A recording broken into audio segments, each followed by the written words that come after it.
اللہ تعالیٰ نے رمضان میں زوجہ کے قریب جانے سے صحابہ کو منع کیا تھا. بڑا دلچسپ واقعہ ہے. رمضان کی راتوں میں بھی زوجہ کے قریب جانے سے منع کیا تھا. ایک صحابی تھے، وہ رات میں کہیں چلے گئے.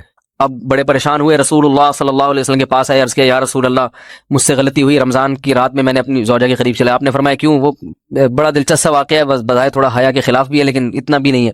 وہ کہہ رہے میری زوجہ کہیں پانی بھرنے کے لیے جا رہی تھی، ان کی پنڈلی کھلی تو میری نظر بیوی کی پنڈلی پر پڑی اور میں بس پاگل ہو گیا بیوی کے عشق میں. میں یہ اس لیے بیان کر رہا ہوں کہ جو لوگ نظر کی حفاظت کرتے ہیں وہ بیوی کے عشق میں پاگل ہوتے ہیں.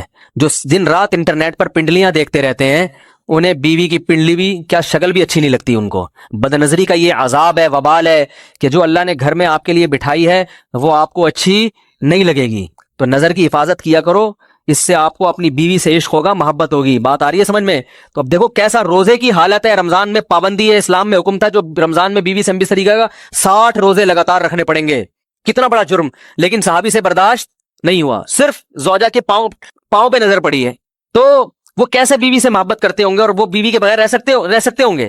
اور آج لوگوں کے فون آتے ہیں ہماری بیگم جس میگے جاتی ہے اتنی خوشی ایسا اچھا سا فیل ہوتا ہے، ایسا عجیب سا محسوس ہو رہا ہوتا ہے جیسے آزاد ہو گئے. تو میں کہتا ہوں ظاہر ہے اب تمہیں موقع مل گیا کنڈی لگانے کا، ٹھیک ہے نا، اور آنکھ مٹکے کرنے کا، تو خوش تو ہو گئے.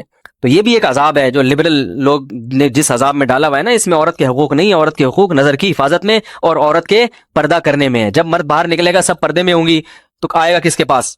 بیگم کے پاس ہی آئے گا. تو اتنے منہ کالا کرنے کے راستے کھول دیے ہیں تو ظاہر ہے پھر کامیاب ازدواجی زندگی نہیں ہوتی. تو نبی کے پاس آئے، عرض کیا یا رسول اللہ میں برداشت نہیں کر پایا. تو آپ مسکرا دیے. تو وہ نبی کے پاس گئے، یا رسول اللہ ایسے ہوا، مجھ سے غلطی ہو گئی.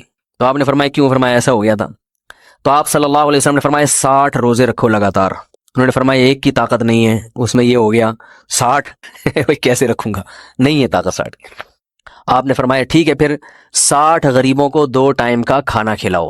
فرمایا اس کی بھی طاقت بولو بھائی نہیں ہے. اتنے میں ایک صحابی لائے کوئی چیز صدقہ کرنے کے لیے.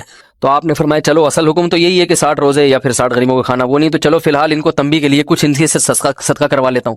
فرمایا چلو یہ فلاں خیرات کی ایک چیز لے کر آئے ہیں، تم یہ لے کے غریبوں میں بانٹ دو. انہوں نے فرمایا مجھ سے زیادہ غریب پورے مدینہ میں بھائی کوئی بھی نہیں.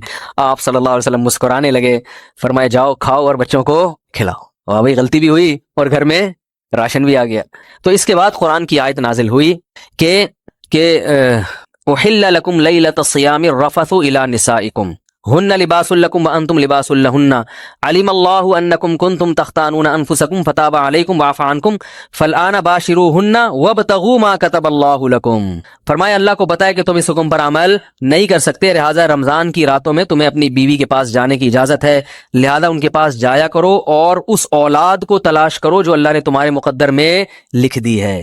قرآن جہاں بھی بیوی سے ریلیشن قائم کرنے کی بات کرتا ہے اولاد کا ذکر لازمی کرتا ہے، یعنی تلاش کرو اس اولاد کو جو اللہ نے تمہارے لیے لکھ دی ہے. ما کتب اللہ لکم، ما کتب اللہ علیکم نہیں ہے. علا کا مطلب تمہارے خلاف، لکم کا مطلب تمہارے فائدے کے لیے. لام عربی میں نفع کے لیے آتا ہے، علا عربی میں ضرر اور نقصان کے لیے آتا ہے. فرمایا یہ نہیں کہ اس اولاد کو تلاش کرو جو بطور پینلٹی کے اللہ نے تمہارے متھے لگا دی ہے، جو اللہ نے تمہارے فائدے کے لیے لکھ دی ہے. اس سے پتہ چلتا ہے اسلام اولاد کی کثرت پہ کس قدر حریص ہے. بات آ رہی ہے اور بھی اس بارے میں آیتیں ہیں قرآن مجید کی، مگر میں اب زیادہ تفصیل میں نہیں جاؤں گا. کچھ آیتیں رہ گئی ہیں، کچھ احادیث رہ گئی ہیں، تو وہ انشاءاللہ پھر اگلے